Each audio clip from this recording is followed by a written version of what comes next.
Doctor Gauri Palve Garje यांनी पती अनंत गर्जे यांच्या त्रासाला कंटाळून राहत्या घरी गळफास घेतला।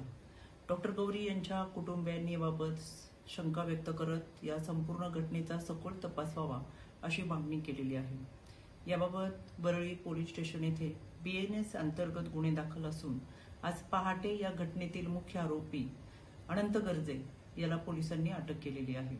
राज्य महिला आयोगाच्या वतीने देखील हा संपूर्ण तपास निष्पक्षपाती व्हावा, तसंच हा तपास होत असताना सविच्छेदनाचा जो काही अहवाल येईल त्यानुसार देखील पुढील तपास व्हावा अशा सूचना पोलिसांना दिलेल्या आहेत। या निमित्तानं मला आवर्जून सांगायचंय, अशा अनेक घटना जेव्हा समोर येतात त्यावेळेस सासरी नांदत असताना तेथील त्रासाला कंटाळून आपलं आयुष्य गमावण्यापेक्षा मुलींनी खऱ्या अर्थानं जो काही त्रास होतो त्याची तक्रार तुम्ही राज्य महिला आयोगाला करा, भरोसा सेलला करा, वन स्टॉप सेंटरला करा, पोलिसांकडे करा। जिथे कुठे असेल तिथं आपण मदत मागू शकता। न्यायाची दाद मागवण्यासाठी निश्चितपणाने ही सर्व व्यासपीठ तुमच्यासाठी आहे। आणि माहेरच्या लोकांना देखील मला आवर्जून सांगायचंय, सासरी नांदत असणाऱ्या मुलीला सुद्धा माहेर हे तुमचं आहे हे सुद्धा तिला शब्द, एक विश्वास या निमित्तानं आपण आवर्जून दिला पाहिजे।